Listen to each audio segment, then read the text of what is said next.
예, 오늘 하나님의 말씀은 로마서 8장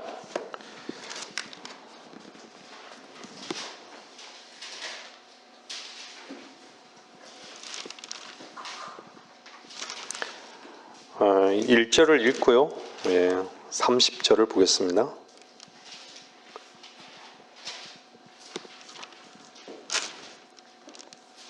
(30절) (31절) 1절 그러므로 이제 그리스도 예수 안에 있는 자들에게는 결코 정죄함이 없나니 그들은 육신을 따라 행하지 아니하고 성령을 따라 행하느니라. 30절 31절 보세요.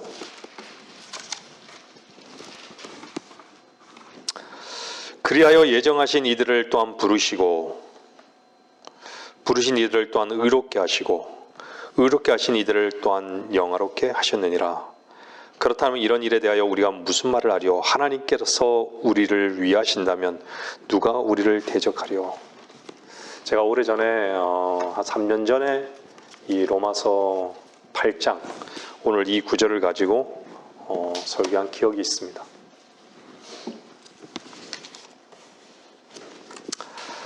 오늘 로마서 8장에 1절을 여러분들은 어떻게 읽으셨습니까? 그러므로 이제 그리스도 예수 안에 있는 자들에게는 결코 정죄함이 없나니 그들은 육신을 따라 행하지 아니하고 성령을 따라 행하느니라.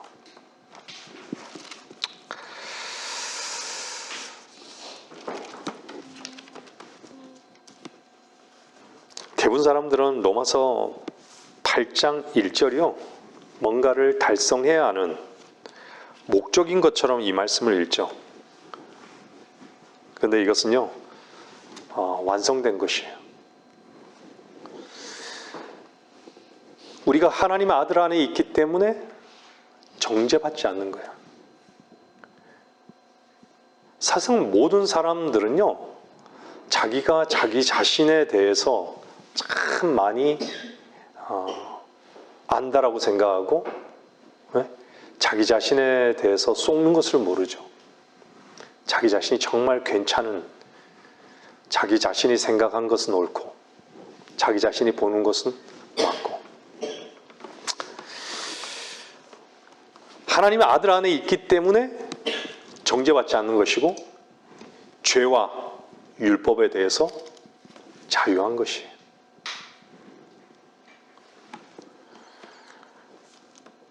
그래서 그리스도인은요 점점 더 그리스도 안에서 십자가를 경험하면 할수록 아는 것은 뭐죠? 육신이 지배할 힘을 점점 잃는다는 것을 알아요. 육신으로는 낙이 없구나.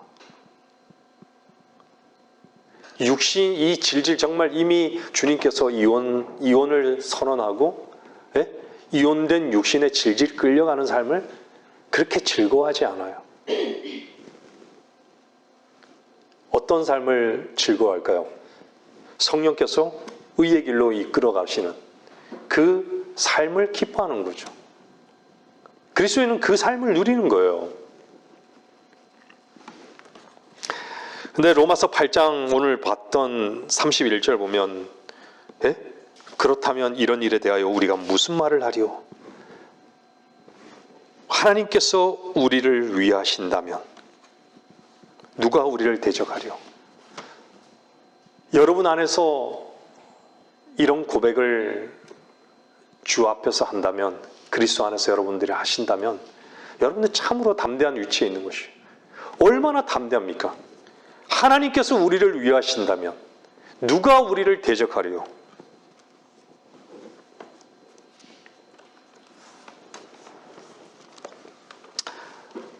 주님은 우리를 부르시고 의롭게 하시고 영화롭게 하셨는데 그 궁극적인 목표가 뭘까요? 의롭게 하신 모든 사람을요 그분의 아들의 형상을 입는 것입니다.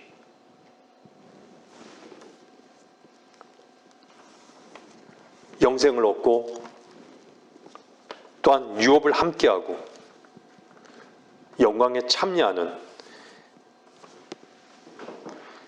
근데 이 계획은요, 하나님의 계획이에요. 하나님의 뜻이에요. 그 누구도 반대할 수 없고 취소할 수 없고 방해할 수 없는 것이죠. 그래서 그리스도인은 목표가 분명한 것이에요. 그리스도인 자체가 자기 길을 가지 않는 것이에요. 여러분들, 우리는 잃어버린 양 아니었어요? 길 잃은 양 아니었어요? 길이 뭔지도 몰랐잖아요. 그냥 주는 나는 길이요 진리요 생명이라. 이거 뭐 외치는 주님의 길인데 도대체 그 길이 무슨 길인가?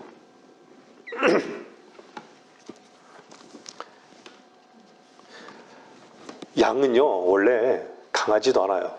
양의 본성 자체가 강하지도 않고 또한요 날렵하지도 않아요. 특히 양의 본성은 영리하지 않아요. 다소 어리석어요. 양은. 근데 길 잃은 양은요 세상 모든 주님을 잃은 구원받지 못한 모든 사람들은 길 잃은 사람들이에요. 길 잃은 자들이에요. 잃어버린 자들이죠. 근데 자기들이 강하다라고 얘기하고 영리하다라고 얘기하는 거예요. 지혜롭다라고 얘기하는 거예요. 근데 양은요 정말 집으로 가는 길을 스스로 찾을 수 있는 능력이 없답니다. 양 자체가. 근데요 중요한 것은 집을 제대로 찾지 못할 뿐더러 아주 중요한 게 뭐냐면요, 길을 잃으면요 반드시 나타나는 게 양을 노리는 짐승들이 꼭 양 앞에 나타나는 거예요. 그 짐승들 앞에 양은 속수무책이 되는 거예요. 어떻게 할 수가 없어요. 왜 그렇죠? 지혜롭지도 못하고 강하지도 못하니까 저항도 못하는 거예요.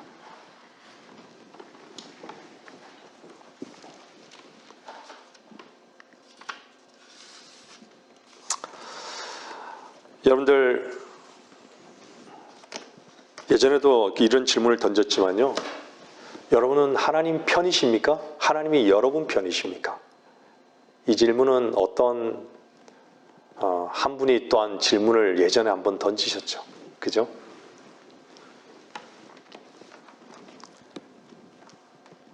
하나님은 누구나 우리 입장에서는 하나님이 우리 편이기를 바라죠.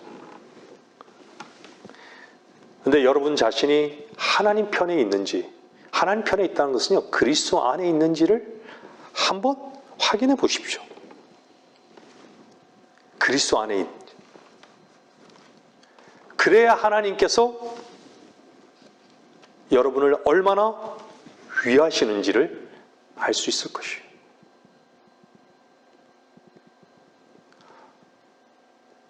자기 안에 사는데 어떻게 그리스도 안에라는 말을 할 수 있을까요? 구원받고 거듭나지 못한 사람은 절대 그리스도 안에서란 말을 모르는 것이에요. 왜 모르죠? 그리스도 안에 있는 사람은요, 자기가 의롭다고 절대 주장할 수 없고 자기에게는 화평이 있다는 걸 알 수 없어요. 그리스도 안에 없는 자들은 화평이 뭔지를 모르는 거예요. 하나님과 화평을 갖는 걸 뭔지 몰라요. 자기 소리만 들리는 거죠. 주님께서 이루어 놓으신, 주님께서 나를 사랑하신 그 사랑을 모르는 거예요. 여러분들, 그리스도인이 됐다는 것은요, 많은 경우에 사람들이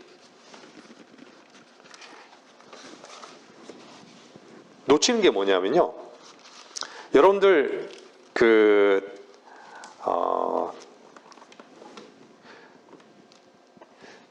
우리 세상에서도 결혼식이 있잖아요. 결혼식과 결혼생활이라는 게 있죠. 근데 결혼식과 결혼생활이 같아요? 다르죠. 결혼식은 의식이에요. 근데 결혼생활은 뭐죠? 삶이에요. 그 전제가 뭐죠? 사랑인 거예요. 이 부분을요, 한번 보세요. 고린도전서 한번 보세요. 고린도전서 12장.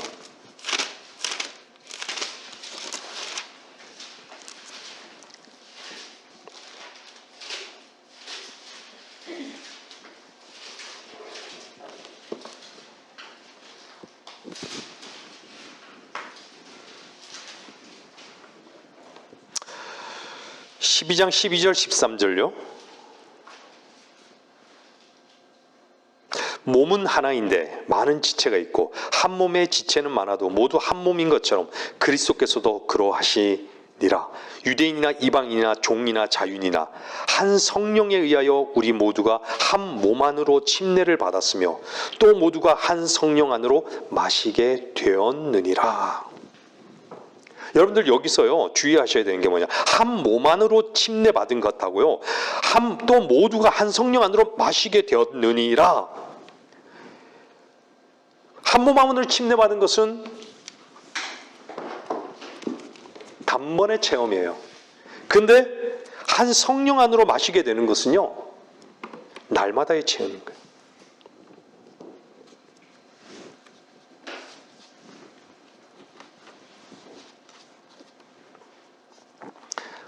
은혜와 사랑은요 결혼식에서만 얻고 누리는 것이 아니라 결혼 생활에서 사실 더욱더 풍성하게 얻고 누려야 되는 게 당연한 것이죠.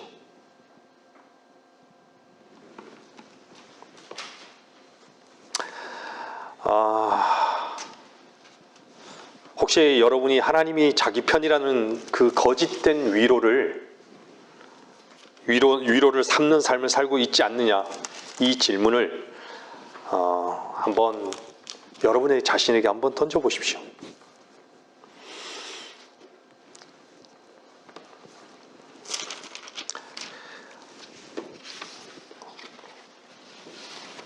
주님의 궁극적인 그 목표가 분명히 그분께서 의롭게 하신 모든 사람을 그분의 아들의 형상을 입는 것이라고 말씀드렸어요. 우리는 다른 목적지가 없어요. 다른 목적지가 없기 때문에 우리는 순례의 길을 가는 거예요.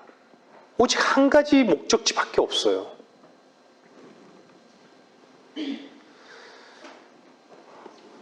그러면 가장 다른 목적지가 없다는 것이 분명하면요, 그러면 그 목적지로 이끌어 가시고 인도하시고 그 목적지에서 만나게 될 분이 누구인가는 너무나도 선명하잖아요. 우리를 사랑하시는 그분이라는 얘기예요. 그러면 가장 좋으신 분께 이 결혼 생활 속에서 내어드리는 것은 마땅한 것이죠.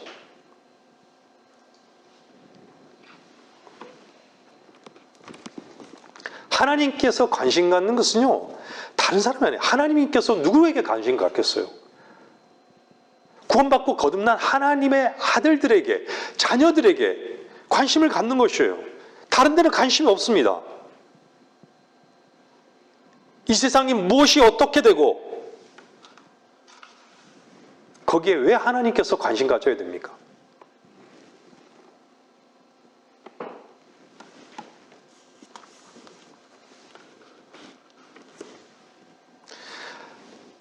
하나님의 자녀인 저와 여러분을 향하신 그분의 계획은요 누구도 방해할 수 없어요.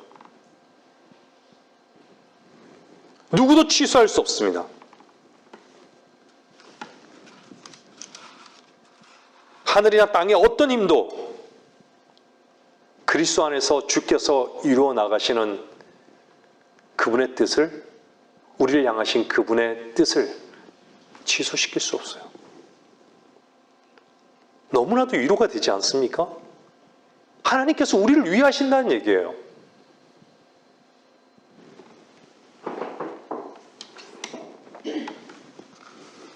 지연시키는 거요? 지연시키는 것은 누구 때문일까요? 바로 나 때문인 거예요. 나 자신 때문인 거예요. 내가 관심이 없다라는 것이죠. 내가 원치 않기 때문이라는 것이죠. 하나님께서는 절대 취소하지 않아요. 그분의 뜻을 계속 이루어 나가시는 거예요. 단지 내 자신이 원치 않는 그 마음뿐이 문제인 것이죠.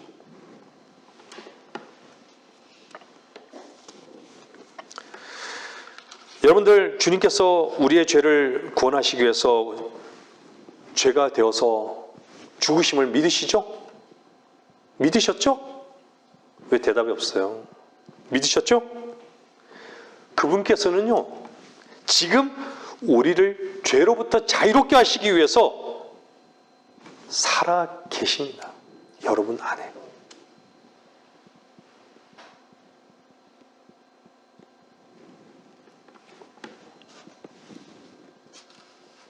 그분께서는 우리를 죄에서 건져내시기 위해서 또한 오실 것이에요. 우리는 이 몸의 구속을 기다리는 것이죠. 근데 우리를 자유케 하시기 위해서 주님께서 우리 안에 살아 계시더라고요.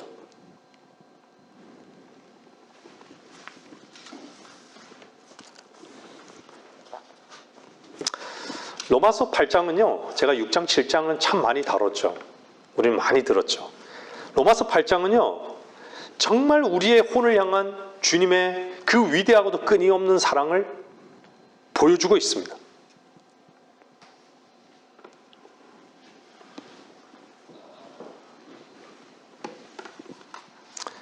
하나님의 사랑을 한번 로마서 8장에서 한번 보세요.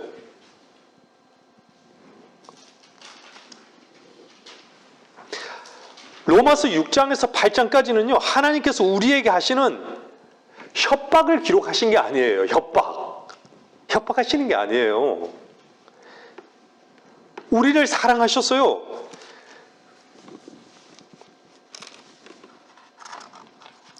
우리 삶의 모든 기쁨이 그분에게서 온다는 것을 증명해 보여주시는 게 로마서 8장이에요. 6장에서 8장까지예요.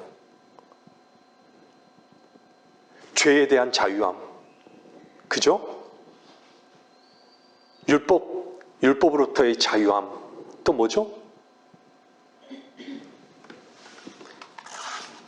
그분이 정말 정죄하지 않고 우리를 사랑하신다라는 거예요. 그분의 사랑 안에서 이렇게 우리에게 이미 이루어 놓으신 사실을 보여주고 있는 것이에요.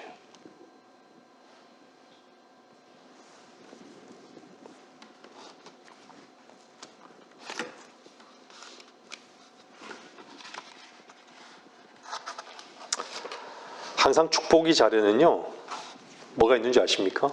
원수가 있어요.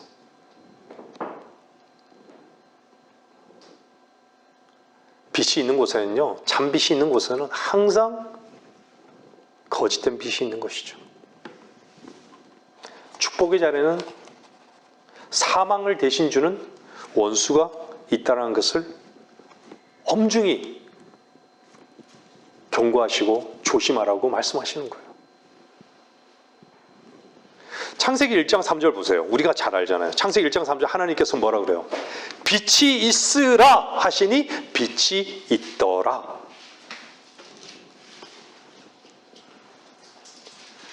제가 이 말씀을 여러분들에게 제시한 이유가 뭘까요? 그분이 말씀하신 그대로 됐다는 것입니다. 이것이 무엇을 뜻하냐면 오늘 로마서 8장 31절에요. 빛이 있으라. 하나님께서 우리를 위하신다면 누가 우리를 대적하리요?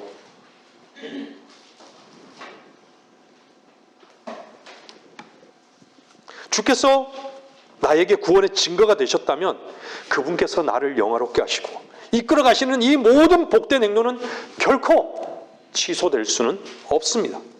왜죠? 신실하신 그분의 약속이고 그분의 말씀이기 때문입니다.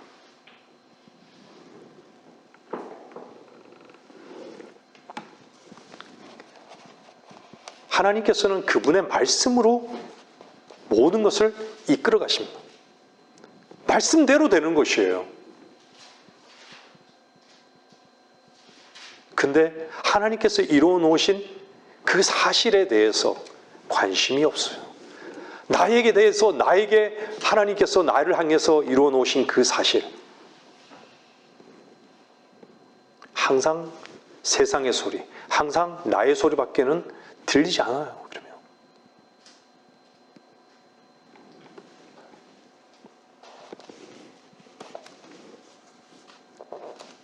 로마서 8장 38절은 뭐라 그래요? 내가 확신하노니 사망이나 생명이나 천사들이나 정사들이나 권세들이나 현재일들이나 다가올 일들이나 높음이나 깊음이나 어떤 다른 피조물이라도 우리를 그리스도 예수 우리 주 안에 있는 하나님의 사랑에서 떼어놓을 수 없느니라. 하나님께서 우리를 위하시는 거예요. 이게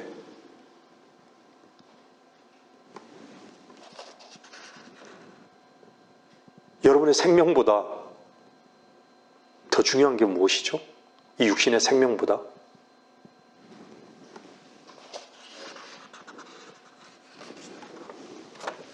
내일이 염려됩니까? 근데 하나님께서는 다가올 일이나 그거 중요하지 않다는 얘기예요. 그 관심 없다 이거예요. 왜죠? 난 너랑 사랑을 속삭이고 싶다 이거예요.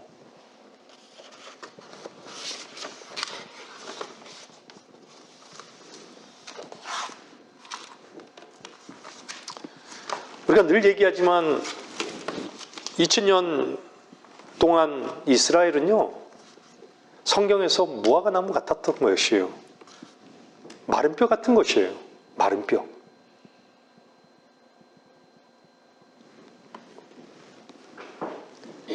골짜기의 마른 뼈, 나치가 이스라엘 유대인들을 학살하고 그 뼈가 그 골짜기에 쫙 해골이 아주 산더미처럼 쌓여있는 거 전 본 적이 있는데, 이스라엘 땅에 그 유대인의 그 뼈라도 보이면 좋겠는데 그 뼈도 보이지 않은, 보일 것 같지 않은 나라가 없는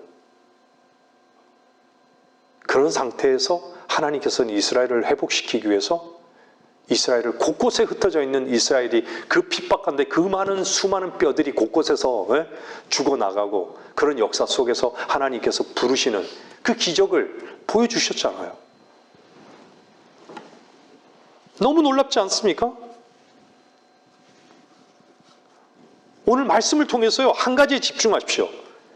혹시 좌절하고 여러분들 실망스럽고 어렵습니까? 만일에 여러분들이 그 위치에 있다면요, 또 다른 하나님의 사랑과 숨겨진 은혜가 있다는 것을 절대로 놓치지 마십시오. 그것이 가난이든지 일을 잃어버리는 실직이든지 연약한 건강이든지 가정의 화목이 깨어졌든지 무엇이든지 간에 그것은 반드시 여러분들이 알지 못하는 주님의 숨겨진 사랑과 은혜의 손길이란 것을 결코 잊어버리지 마십시오. 겸손한 사람들은요, 고난 속에서도 주님의 사랑을 볼 수 있습니다. 주님의 사랑을 놓치는 이유가 뭘까요? 교만 때문입니다. 지독스러운 이 교만 때문에 사랑을 못 보는 거예요. 사랑의 교제를 할 수가 없어요.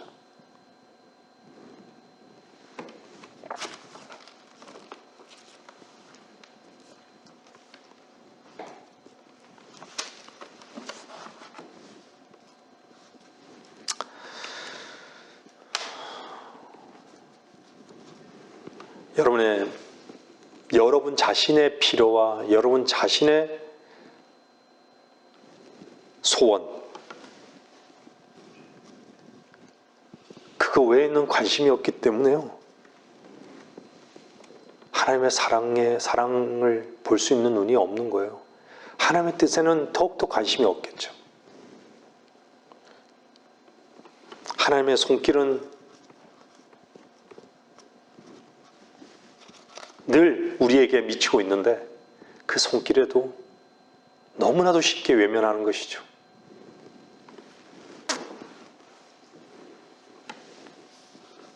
이스라엘 백성들이 이집트를 나와서 어디로 갔죠? 광야로 나갔잖아요. 광야로 나갔는데 한번 여러분들 단순하게 생각하지 말아보세요. 전 우리나라에 온 탈북자들 한 3만 5천 명이요. 생명을, 목숨을 다 던지고 우리나라에 넘어왔어요. 참 어떻게 보면요, 생존을 위해서 온 것이에요. 자유를 위해서 온 것이에요. 그 사람들은 그 북한이라는 통제받는 사회 속에서 자유를 위해서 왔단 말이에요. 근데 우리는 대한민국에 사는 사람들은 그들이 느끼는 그 자유는 먹을 것, 움직이는 것, 맘대로 하지 못하는 그 자유, 육신의 어떤 제약받는 자유, 이걸 얘기하잖아요. 근데 이미 우리는, 이 대한민국 땅에서 태어난 우리는 이미 그런 자유는 그냥 태어날 때부터 누리고 있는 거잖아요. 근데 우리 그리스도 안에서의 그 자유는 그런 자유가 아니잖아요.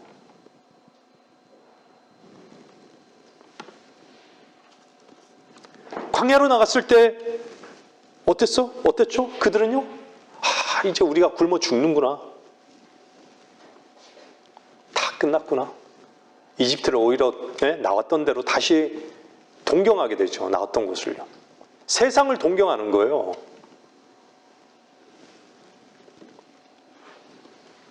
가나안은 무슨 가나안이냐고.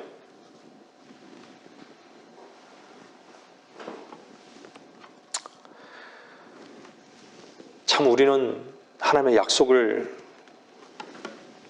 믿는다 고백하지만 믿지 못하는 그 위치에 있고,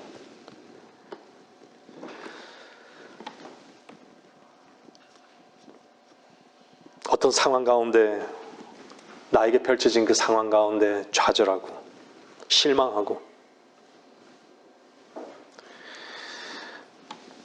하나님께서 여전히 우리를 사랑의 손길을 펴시고 이끌어 가시는 그분의 손길을 우리는 여전히 잃어버리고 살아가고 있고, 여러분의 현재적 위치는 무엇입니까?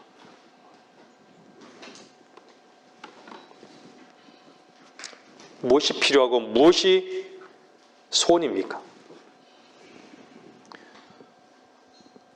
하나님께서 여러분을 위하고 계십니까?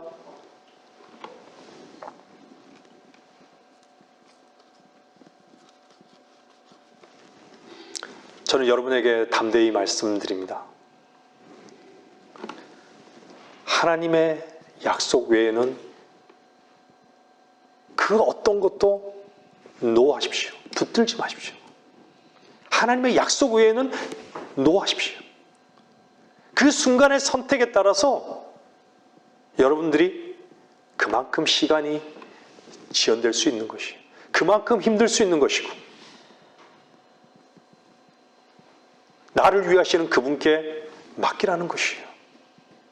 왜 모든 걸 내 중심적으로 결정하고 계획하고 판단하고 하는 것이에요.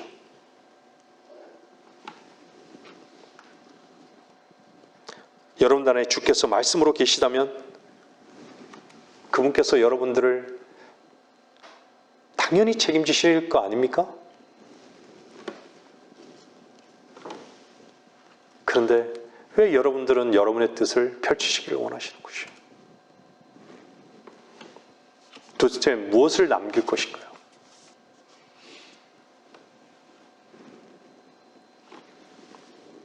여러분의 현재적 위치는 도대체 어디입니까? 그 광야에서 그렇게 이스라엘 백성들이 불평할 때 먹을 게 없었습니까? 신을 게 없었습니까? 이사에 끼는 그 고기도 없었습니까? 만나와 메추라기에 내렸잖아요.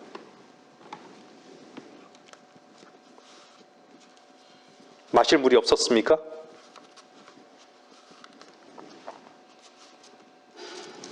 하나님께서는요, 참 놀라운 게 우리의 고백이지만요, 항상 반전이 있잖아요. 순간순간에 반전이 있어요. 반전을 경험하는 자들이 그리스도인이에요. 전혀 안 될 것 같고 전혀 낙담할 것 같고 앞이 안 보이는 상황 속에서도 하나님께서 반전케 하시는 것을 알게 하시잖아요.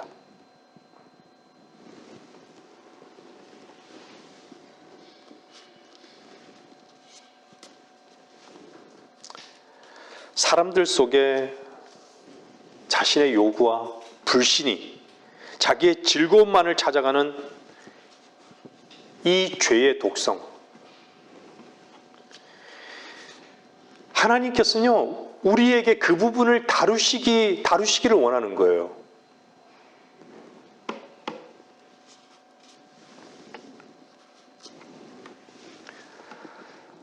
여러분들, 아말렉이 딱 진치고 있잖아요. 아말렉은 성경에서 뭘 얘기하죠? 육신을 얘기하는 거예요. 아말렉이 딱 진을 치고 있어요. 적군이 완전히 딱 진치고 있을 때 사면 초가 상황에서 어떻죠? 끝난 것 같잖아요. 끝난 것 같아요.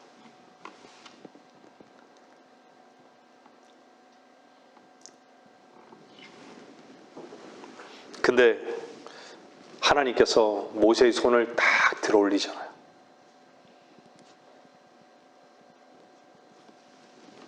홍해에 딱 이르렀더니 어때요? 이제 물에 다 빠져 죽을 처지잖아요. 어때요? 쫙 물이 갈라지잖아요. 요단강은 어떻죠? 요단강에서도 마찬가지잖아요. 다 사면 초가 상황에서 요단강을 마르게 해버리시잖아요.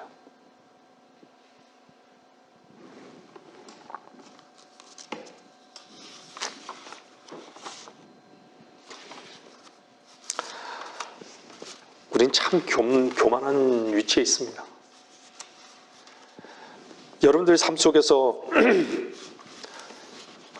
육신이 잠자고 입고 건강을 유지하고 생활을 유지하는 이 모든 것, 겸손한 사람들은요, 이 모든 것을 다 하나님의 은혜인 것을 인정하는 삶을 살아요.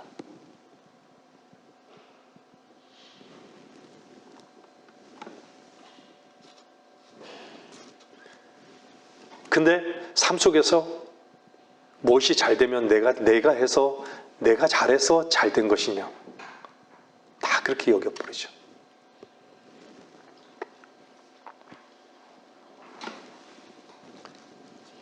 직장이 든든한 직장에서 돈을 많이 버는 것도 내가 잘했어. 부유한 것도 내가 잘했어. 가정이 화평한 것도 내가 잘했어.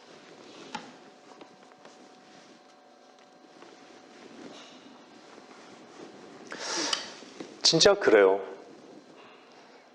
육신이 좋은 위치에 있을 때는요, 결코 하나님의 놀라운 그 은혜의 손길을 너무나도 쉽게 잊어버려요.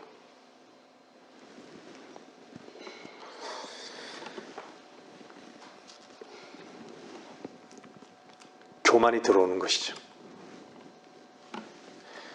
교만이라는 것이 항상 한순간에 우리를 무너뜨리게 하는 것이죠.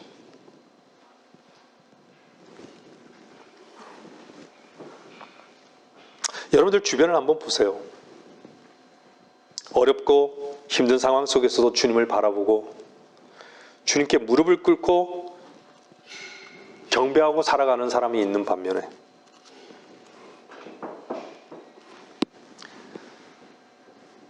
그렇지 않은 세상을 즐기는,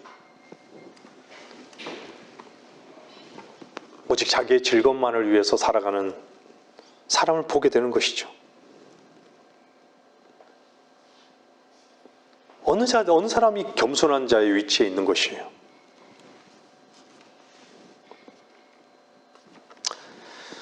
주께서 확실히 아는 자들은요, 정말 겸손의 위치에 있는 것이에요. 왜 홍해가 갈라지고, 왜 파라오가 항복하고, 왜 먹을 것이 없었어요? 좌절할 수밖에 없는 그 상황 속에서 하나님께서는 모든 공급자가 되셨을까요? 하나님께서 위하고 계심을 하나님 스스로가 입증하신 거예요.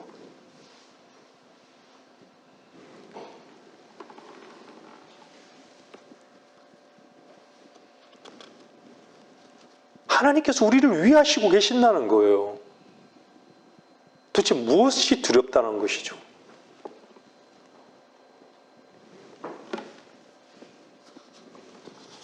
우리가 담대할 수 있는 근거가 무엇이죠?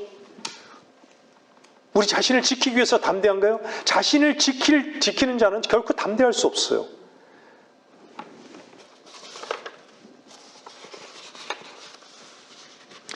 우리가 상실해도요, 우리 자신이 상실해도 주님을 얻기 때문에 감사할 수 있는 것이에요.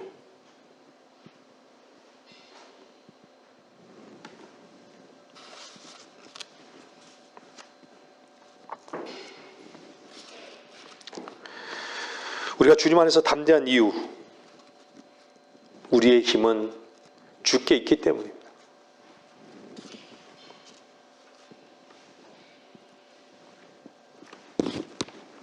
세상에서 제일 어리석은 자는요,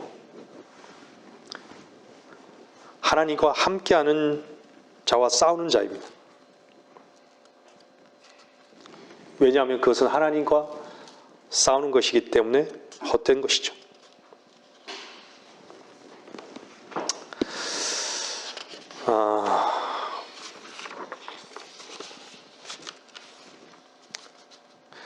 다니엘이 사자를 이길 수 있는 힘이 다니엘에게 있었습니까?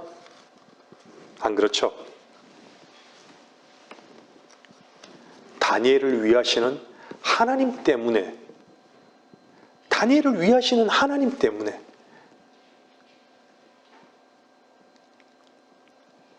노아를 위하시는 하나님 때문에, 모세를 위하시는 하나님 때문에,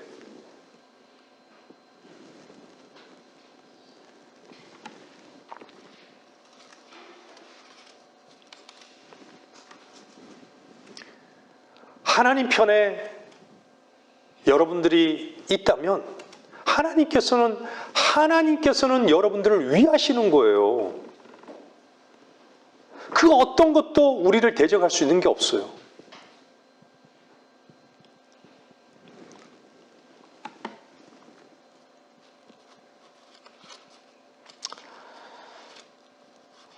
하나님 편에 속한 자는 누구도 이길 수 없습니다. 다니엘이 사자굴 속에 왜 들어갔죠? 시셈 때문에 들어간 거예요. 시셈, 시기. 이게 결국은 최초의 살인으로 연결되잖아요. 시기가 왜 생길까요? 상실감 때문에 생기는 것입니다. 누구로 인해서? 어떤 일로 인해서? 내가 뭔가를 잃어버리는 것 같은 것이죠. 그것이 사람들을 미워하고 죽일 만큼 미워하는 거예요. 그 미움의 끝이 살인까지 하는 것이죠. 죽여서 살인인가요? 네? 칼을 목에다 죽을 때까지 미워하는 그 미움이 살인 아닌가요?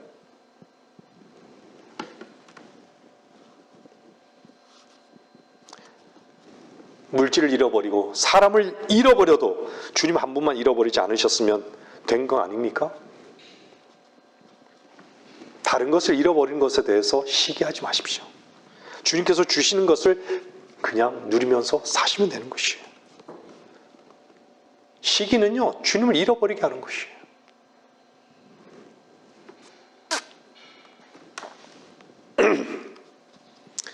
그것이 얼마나 어리석은 사탄의 계략인지 눈이 먼 것이죠.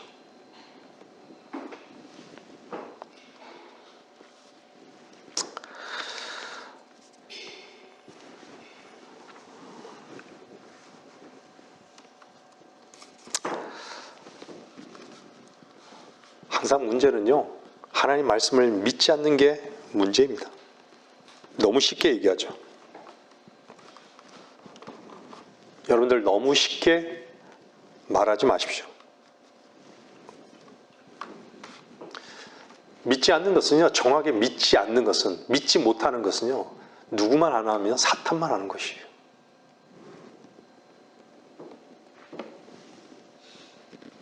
우리가 하나님의 말씀을 믿지 못하는 것은요, 이유가 뭔지 아십니까?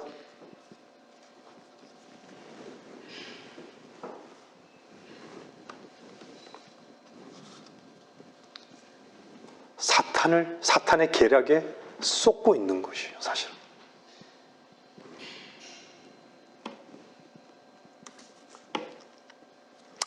오늘 로마서 8장 30절에 부르신 이들을 이렇게 나오잖아요.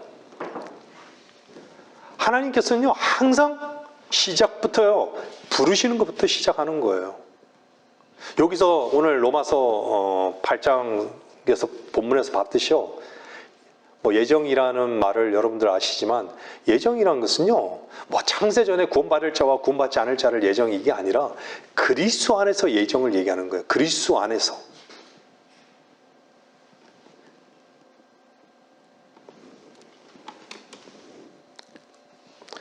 창세기 3장에서도 아담을 부르셨죠.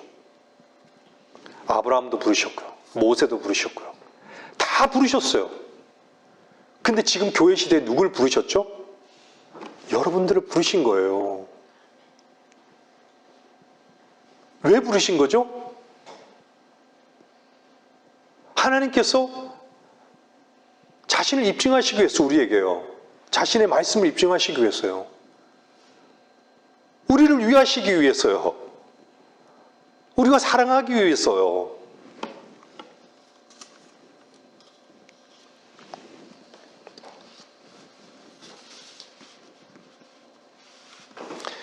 눈에 보이지 않는다고요? 어디를 가야 할지 모른다고요? 아브라함은 어땠습니까?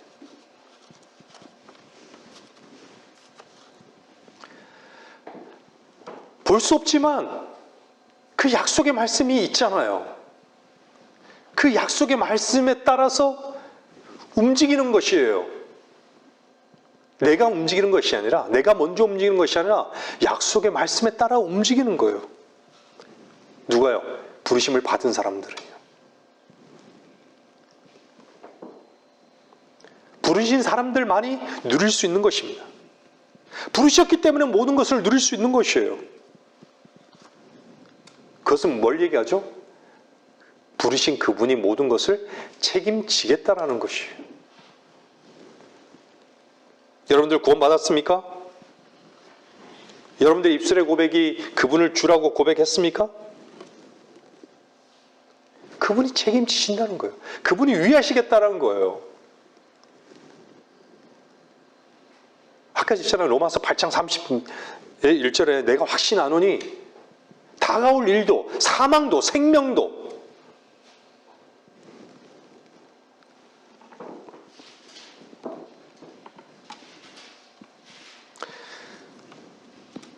여러분 자신을 책임지면서 사는 인생만큼요, 불쌍한 인생은 없어요.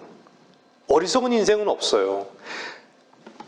자기 책임을 그분께 옮겨놓는 그 사람만이 뭐가 없는 것이죠? 염려가 없는 거예요. 근심이 없는 것이죠.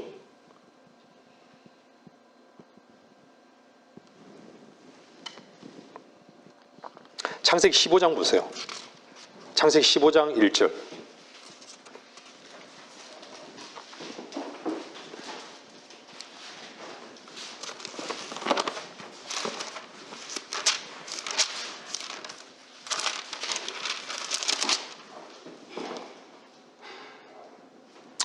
이런 일들 후에 주의 말씀이 환상 중에 아브라함에 임하여 말씀하시기를 아브라함아 두려워 말라 나는 너의 방패요 너의 지극히 큰 상인이라. 이게 아브라함에게만 얘기하는 주의 말씀이 아니라 저와 여러분에게 하시는 말씀으로 받아들이시길 바라요.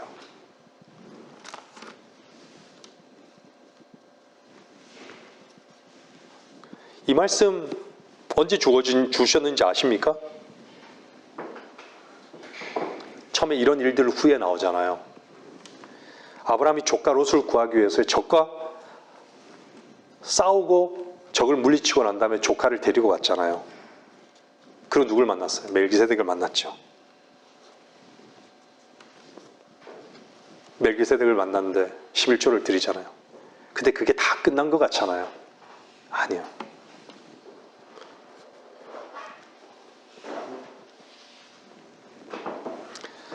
사실 15장 1절은요, 아브라함이 더 큰 위기에 어떤 봉착한 그런 상황 속에 있어요. 아브라함은 그 당시에요, 병력이 많지 않았어요. 작은 어떤 유목민의 어떤 작은 목자였을 뿐이에요.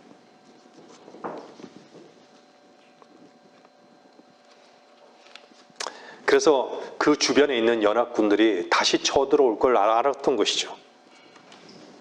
상황이 그런 상황이에요.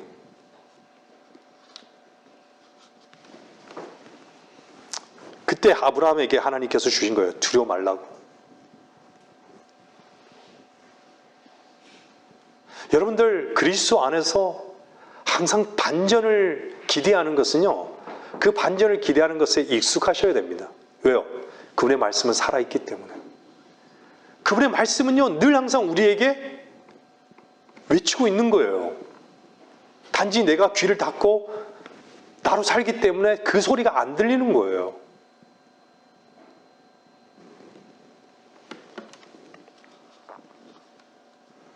두려워 말라고. 너의 방패라고. 너의 힘이라고. 내가 너의 위로라고.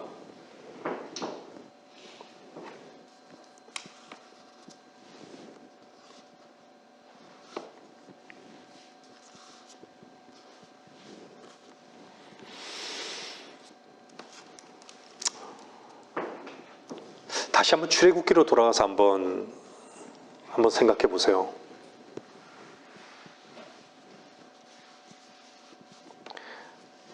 이집트의 노예.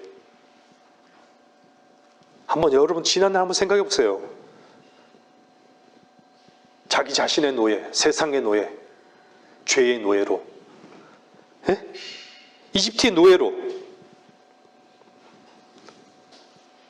파라오는 이스라엘 백성을 놓아줄 생각을 해요? 하지 않죠. 세상이 얼마나 질겨요. 세상의 요구와 육신의 요구가 너 같아라고 늘 말씀드리죠. 얼마나 질겨요. 엄청난 10가지의 재앙들이 계속 다가오잖아요. 가축이 다 죽고 농작물이 다 싹쓸이 되고 파리떼가 들끓고 아들이 죽고.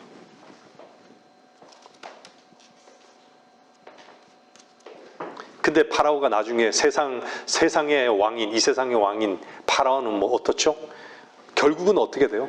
이제는 떠나달라고. 제발 떠나달라고. 그냥 떠나지 말고 가지고 가고 싶은 거 다 가지고 떠나라고. 반전이 있는 것이죠. 세상이 나를 끊는 그런 반전이 있고, 내가 세상을 끊는 반전이 있고, 우리는 반전 속에서 사는 거예요.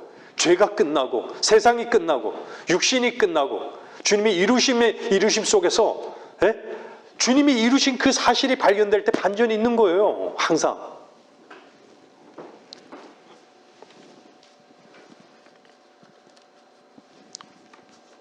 상황이 어떤지 간에 갈 수밖에 없는 상황으로 하나님께서 이끌어 가신다라는 것을 제가 말씀드리는 것입니다.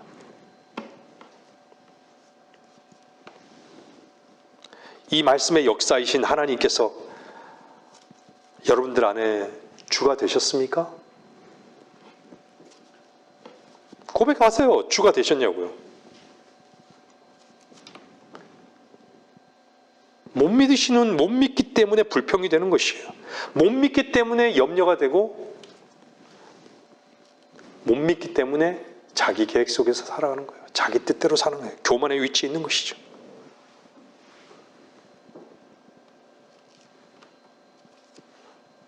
여러분들은 무엇을 원했는지 모르지만 하나님께서는 여러분들을 위하시고 사랑하셔서 꼭 필요한 순간에 꼭 필요한 일을 주시는 것이죠. 그걸 어떻게 알 수 있죠? 어느 위치에 있을 때 아는 줄 아십니까? 교만의 위치에서는 알 수 없어요. 겸손한 위치에 있을 때 아는 것이죠. 하나님께서 나를 사랑하시기 때문에 이런 상황을 허락하셨구나. 항상 염려는 무엇을 가져오는지 아십니까? 불평을 가져옵니다. 근데 즐거움은 무엇을 가져오나요? 즐거움은요, 항상 실망만을 가져오는 것이에요. 즐거움 뒤에는 항상 남는 게 실망뿐이에요.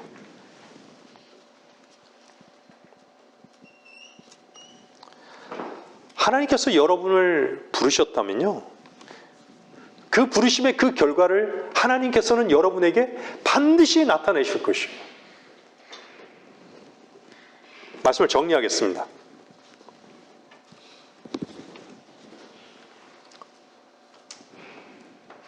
구원받았다는 것은요, 어둠에서 빛으로 옮겨졌다는 것이에요.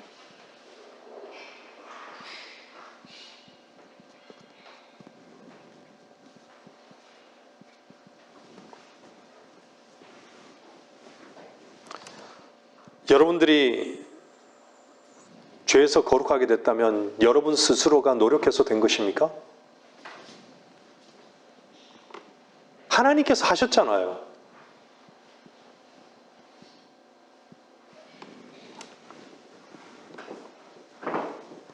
수치를 당하게 하기 위해서 부르셨습니까? 아닙니다.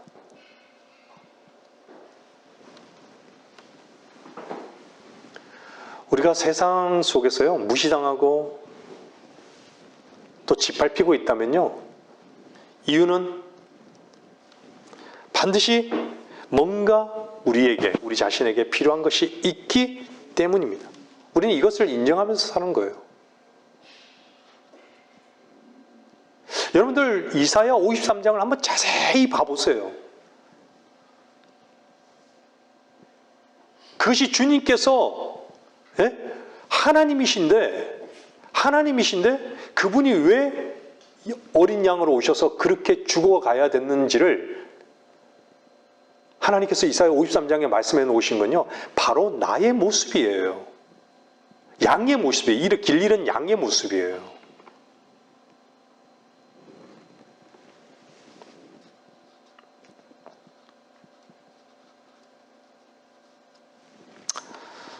주님께서는 도살장으로 끌려가는 양이었죠. 잠잠하셨죠. 신음소리도 내지 않으셨죠. 좌절된 상황 속에서도요, 참 소망으로 기다리는 사람은 지금 현재적인 그 어려움 속에서도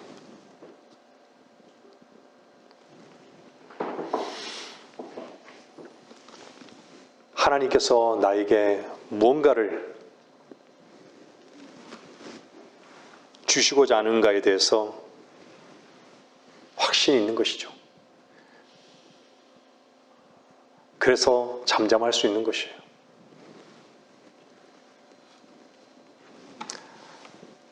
늘 그렇지만 우리 자신이 왜 입을 자꾸 벌리는가? 그만큼 자기 현재적인 어떤 상황에 아니면 자신에게 묶여 있다라는 반증인 것이죠.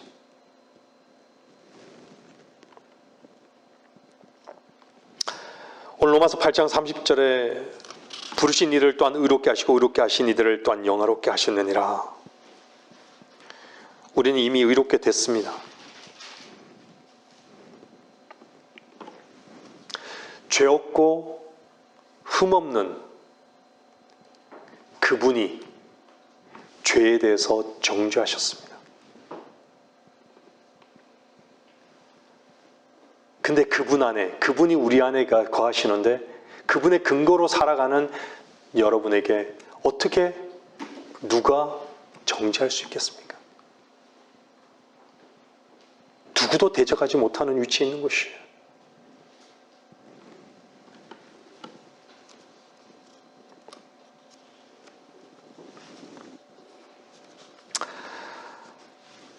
하나님 편이 아니면요, 항상 마귀 편이에요.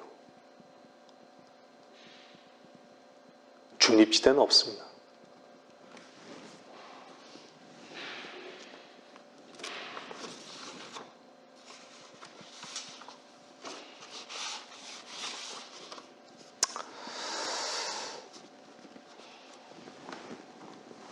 여러분들은 구원 받고 난 다음에 그 결혼 생활 속에서 얼마나 주님과 사랑을 나눠보셨습니까? 사랑을 나눈다는 게 뭐죠? 그 깊은 마음 속에서요, 마음을 나누는 것이에요. 무엇으로 나누는 것이요? 나의 욕으로요? 아니요. 그분이 이루신 사실로 인해서 나누는 거예요.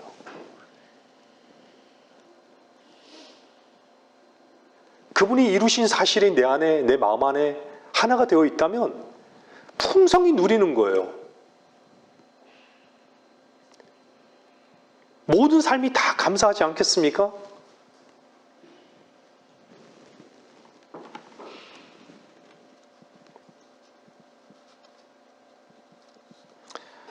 여러분들을 바라보시는 그 사랑의 눈을 언제 맞춰보셨습니까?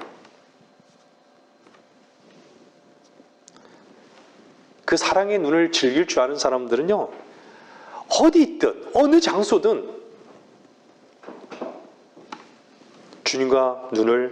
주님의 눈을 항상 보기를 원하는 마음을 갖고 있는 것이죠. 베드로전서 3장 12절 보십시오. 베드로전서 3장 12절.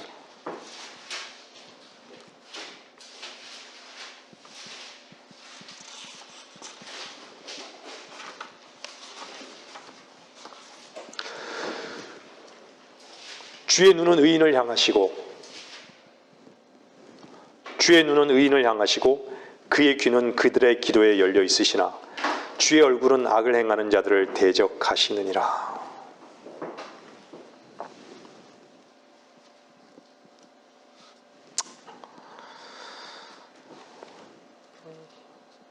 사람들이 왜 세상을 사랑할까요? 이유가 뭘까요?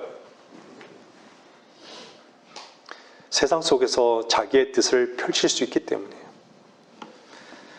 세상을 사랑할 만한 자격이 자기에게 있기 때문이라고 믿기 때문인 것이죠. 성취했기 때문에, 성취하고서 물질이 있기 때문에, 물질을 즐길 수 있는 자격이 자기에 있기 때문에 세상을 사랑하는 것이죠. 교만하기 때문에 세상을 즐기는 것입니다.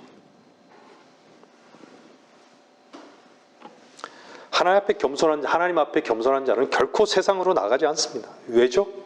하나님 외에는 어떤 것도 섬기거나 따르거나 할 수 있는 것이 없다는 것을 알기 때문이죠. 사실은 어떻게 보면요, 세상을 사랑하고 세상 속에 사는 사람들은요, 구원받지 못한 사람들은 어떻게 보면요, 미쳐 있어요. 세상에 미쳐 있어요.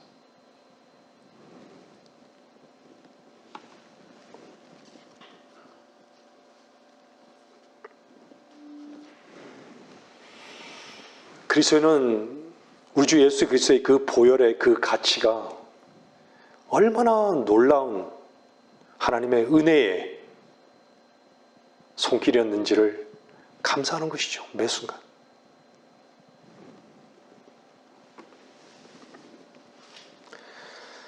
여러분 자신을 뭐라고 평가하든 판단하든 하나님께서 여러분을 사랑하셨다면 하나님께서 여러분들을 위하시고 계시고 하나님의 사랑의 평가는 놀라운 것이에요.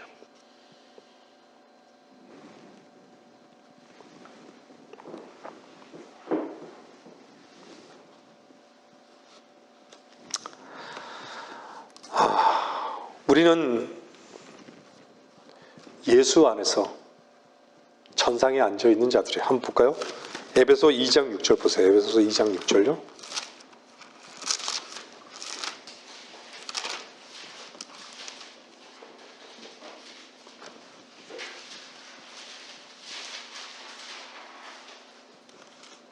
이 장 5절 보세요. 2장 5절 6절. 죄들 가운데서 죽었던 우리를 그리스도와 함께 살리셨으니 너희가 은혜로 구원을 받은 것이니라. 또 함께 일으키사 그리스도 예수 안에서 천상에 함께 앉히셨으니. 이것도 현재 시제죠. 지금 우리는 진흙탕 속에서 사는 것 같은데, 죄를 사랑하고 뒤집어 쓰고 사는데, 근데 이 천상에 앉히셨다고.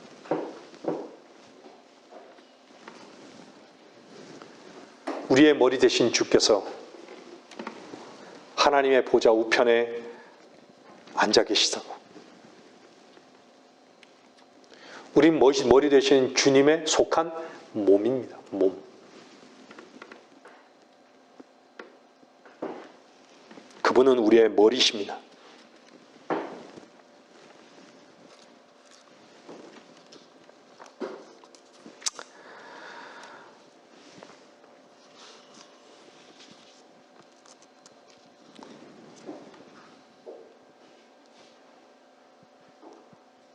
참 진창 속에서 나와서 진창 속으로 돌아가서 진창 속에서 즐기고 토했던 곳으로 다시 돌아가고, 우리는 그런 존재들이에요.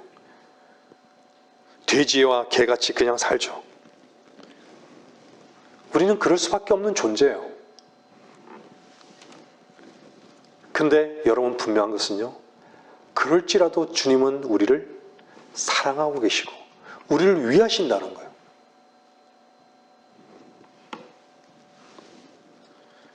주님의 사랑은요, 밤낮이 없습니다. 우리는 늘 육신이 피곤해서 피곤하다 그러지만 주님은 지치지도 않으십니다. 우리에 대해서 엄청 실망할 것 같고 또 반복하고 실망할 것 같은데도 지치지 않으세요. 실망하지 않으세요. 옛날에 가스펠송에서 저는 이거 가스펠송을 좋아했는데, 하나님 한 번도 실망한 적 없으시고,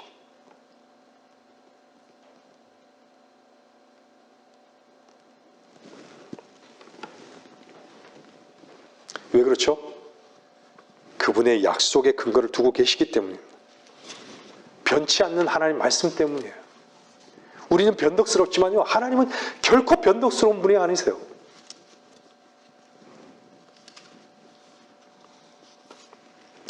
담대하십시오. 하나님은 우리를 향하신 사랑을 결코 포기하신 적이 없으십니다. 앞으로도 없을 것입니다. 누가 우리를 대적하겠습니까? 담대하십시오.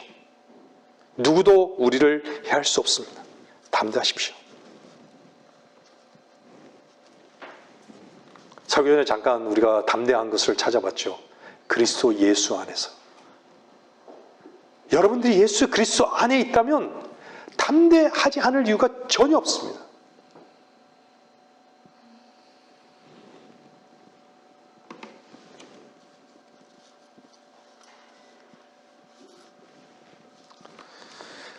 세상 속에서요, 세상에서 인정받으려고 하는 그 시간 속에서 주님께서 여러분을 향해서 어떻게 바라보고 계신지를 한번 생각해 보십시오.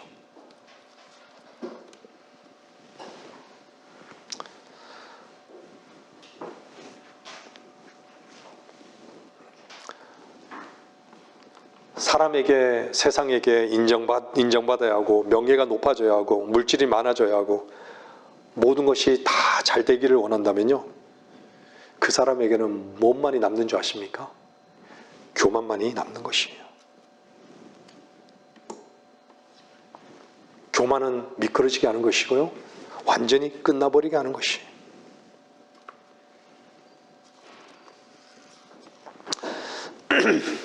여러분들은 영원한 하나님의 나라와 그분의 인정하심에 얼마나 투자하고 사십니까? 흔적도 없이 지나갈 세상들, 다가올 영원한 나라에 투자하는 것은 얼마나 지혜롭고 현명한 것입니까? 마귀는 6,000년 동안 인간을 낚시질 해왔어요. 6년도 아니고 60년도 아니고 600년도 아니고 6,000년 동안 사람을 낚는데 천부적인 재질을 갖고 있는 것이죠. 자질을 갖고 있는 것이에요. 나의 가장 연약한 그 부분을 정하게 하는 것이죠. 낚시하는 강태공들이 모든 미끼를 똑같은 미끼를 쓰지 않아요. 그죠?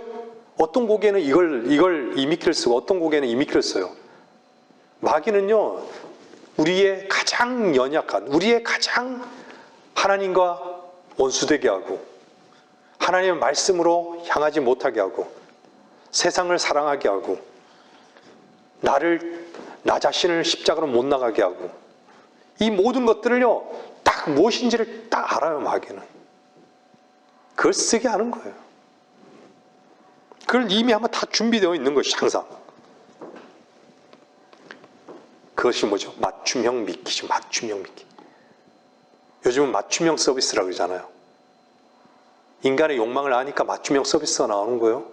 근데 사탄은요, 맞춤형 미끼를 여러분들에게 딱 만들어 놓고 있는 것이에요. 무엇에 호감을 갖고 있는지 던져버리면 백발백중인 것이죠. 사람들마다 다 연약한 부분이 있습니다. 여러분 자신을 너무나도 자연스럽게 즐기는 것. 여러분들이 죄라는 걸 어떻게 아시죠? 죄라는 것을 아는 사람들이 반전을 아는 것이에요. 반드시 반전을 알아요. 반전이 무엇인지 아는 것이에요. 그리스도인 된 사람들은 죄라는 것을 알아요. 그 반전을 경험했기 때문에. 근데 반전에 대한 기대가 없고 관심이 없다면 그것은요, 귀를 뭔가 다른 데 내어주고 있는 것이에요. 마음을 다른 데 보고 있는 것이에요. 봐야 될 것을 못 보는 것이죠.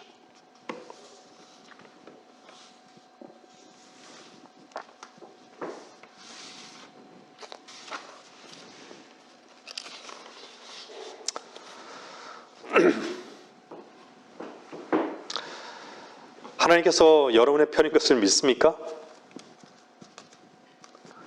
하나님께서 여러분을 위하심을 여러분이 믿으신다면 누구도 여러분을 대적할 수는 없습니다. 마귀 역시.